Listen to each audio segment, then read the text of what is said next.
नमस्कार दोस्तों, आज के इस ट्यूटोरियल वीडियो में हम सीखेंगे कि अलाइट मोशन ऐप में एक शानदार लाइट स्वीप एनिमेशन कैसे बनाया जाता है। यह इफेक्ट आपके टेक्स्ट और डिज़ाइन को और भी प्रोफेशनल और आकर्षक बना देता है। अगर आप अपने वीडियो को यूनिक और स्टाइलिश लुक देना चाहते हैं तो यह ट्यूटोरियल आपके लिए है। तो चलिए शुरू करते हैं।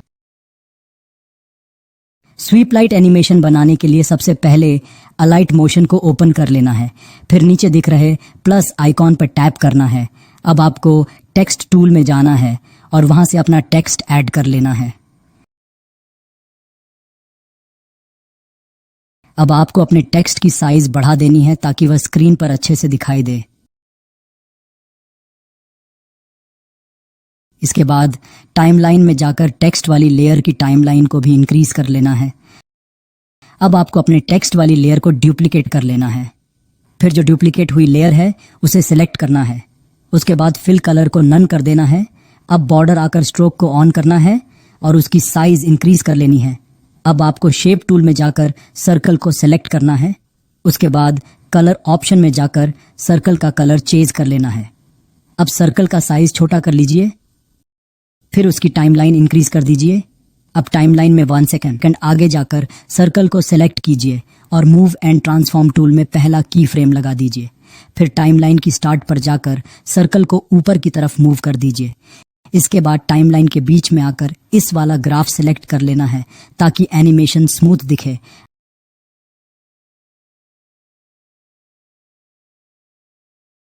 अब आपको सर्कल को सिलेक्ट करके डुप्लीकेट कर लेना है। फिर उस डुप्लीकेट सर्कल को सिलेक्ट करना है और उसके सारे की फ्रेम्स हटा देने हैं।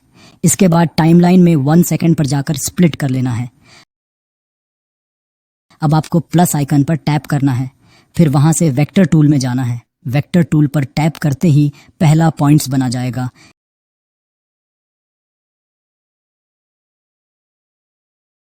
इस प्रकार से शेप बना लेना है। अब आपको वेक्टर वाली लेयर को पकड़कर सर्कल वाली लेयर के नीचे ले जाना है। फिर उस वेक्टर लेयर को हाइड कर लेना है। अब आपको सर्कल को सिलेक्ट करना है। उसके बाद ऐड इफेक्ट में जाकर मूव अलोंग पाथ को सिलेक्ट कर लेना है। अब टाइमलाइन में 1 सेकंड पर जाकर प्रोग्रेस की वैल्यू 0 कर दीजिए और वहां पहला की फ्रेम लगा लीजिए। फिर टाइमलाइन को थोड़ा आगे बढ़ाइए और प्रोग्रेस की वैल्यू 100 कर दीजिए, जिससे दूसरा की फ्रेम लग जाएगा। इसके बाद दोनों की फ्रेम्स के बीच में आकर इस वाला ग्राफ को सिलेक्ट कर लेंगे। अब आपको फिर से प्लस आइकॉन पर टैप करना है। वहां से वेक्टर टूल में आ जाना है। अब सर्कल के सेंटर से एक लाइन खींचकर कुछ इस प्रकार से शेप बना लेना है। इसके बाद उस शेप को सिलेक्ट कीजिए और मूव एंड ट्रांसफॉर्म आकर उस पे टैप करते अब उसका पिवट पॉइंट पकड़कर सर्कल के सेंटर पर सेट कर लीजिए। अब आपको एडिट पॉइंट में आना है। वहां स्क्रीन पर दोनों पॉइंट्स पर टैप करके उन्हें सिलेक्ट कर लेना है। इसके बाद की फ्रेम ऑप्शन चुनना है और पहला की फ्रेम लगा लेना है। फिर टाइमलाइन को 5 स्टेप्स आगे ले जाकर दूसरा की फ्रेम लगा दीजिए। इसके बाद टाइमलाइन को वापस उसी जगह लाएं जहां आपने पहला की फ्रेम लगाया था और वहां उन दोनों पॉइंट्स को एक एक करके सर्कल के सेंटर में अच्छे से सेट कर दीजिए। अब आपको उस शेप को सिलेक्ट करना है। फिर मूव एट ट्रांसफॉर्म में जाकर रोटेट वाला ऑप्शन चुन लेना है। जहां से शेप लेयर की शुरुआत हो रही है वहीं पर पहला की फ्रेम लगा दीजिए। इसके बाद टाइमलाइन में 1 सेकंड आगे जाकर रोटेशन की वैल्यू को -40 डिग्री कर दीजिए और वहां दूसरा की फ्रेम लगा लीजिए। अब टाइमलाइन के बीच में आकर इस वाला ग्राफ को सिलेक्ट कर लेंगे। फिर ग्राफ को सिलेक्ट करते कॉपी कर लेंगे। फिर मेरी तरह स्टेप बाय स्टेप की फ्रेम लगाते चलिए।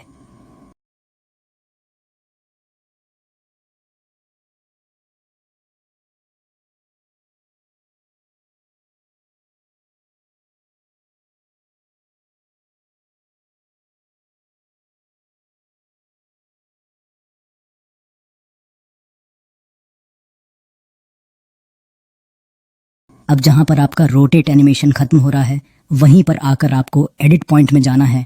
वहां दोनों पॉइंट्स को सिलेक्ट करना है और उसी जगह पर पहला की फ्रेम लगा लेना है। इसके बाद टाइमलाइन को थोड़ा आगे बढ़ाइए और फिर उन दोनों पॉइंट्स को सर्कल के सेंटर में अच्छे से सेट कर दीजिए और दूसरा की फ्रेम लगा लेना है।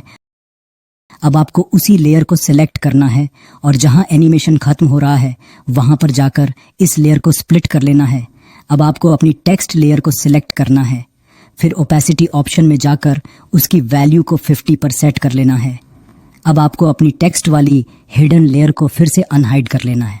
अब आपको अपनी टेक्स्ट वाली लेयर को सेलेक्ट करना है। जहां से शेप एनिमेशन स्टार्ट हो रहा है वहां पर जाकर टेक्स्ट लेयर को कट कर लेना है। इसी तरह जहां पर शेप एनिमेशन खत्म हो रहा है उसी जगह पर टेक्स्ट लेयर को फिर से कट कर लेना है। अब आपको टेक्स्ट लेयर और शेप वाली लेयर दोनों को सिलेक्ट करना है।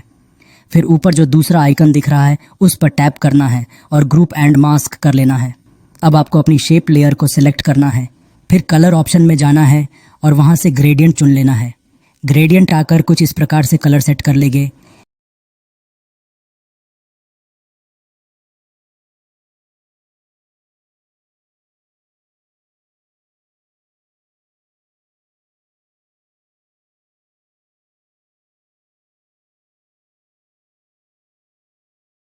अब आपको सर्कल को सिलेक्ट करना है।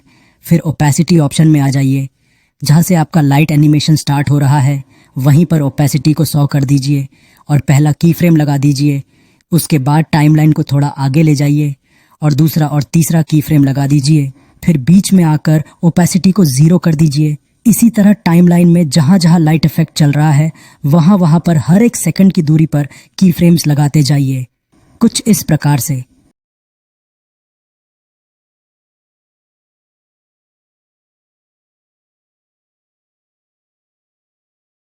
अब आपको प्लस आइकन पर टैप करके स्क्वायर शेप सिलेक्ट करनी है। फिर उस स्क्वायर को टेक्स्ट के ऊपर अच्छे से सेट कर लेना है। फिर जितना टेक्स्ट है उतनी बार उस स्क्वायर शेप को डुप्लीकेट कर लीजिए। हर डुप्लीकेट को टेक्स्ट के ऊपर अच्छे से एडजस्ट कर दीजिए ताकि पूरा टेक्स्ट स्क्वायर से कवर हो जाए।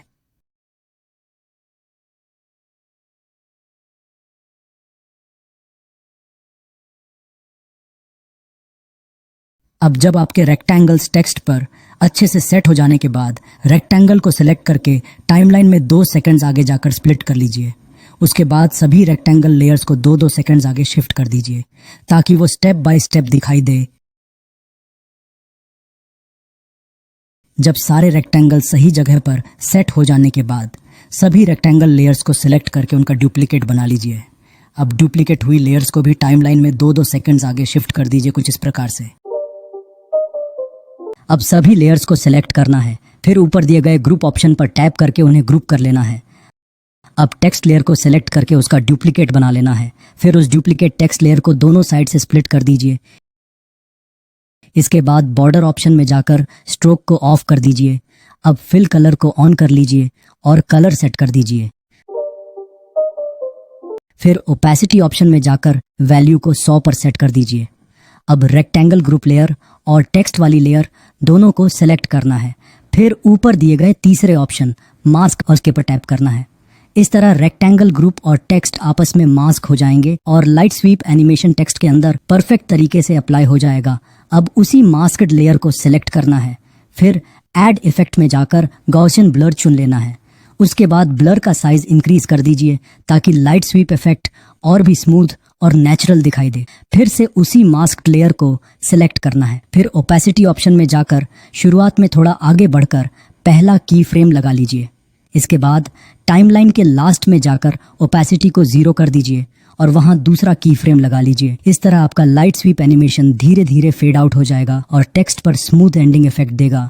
अब आपको टाइमलाइन में स्टार्ट पर आ जाना है और सर्कल को सिलेक्ट करना है। फिर ऐड इफेक्ट में जाकर एको इफेक्ट सेलेक्ट लेना है। अब एको इफेक्ट में जाकर उसके इस प्रकार से सेट कर लीजिए।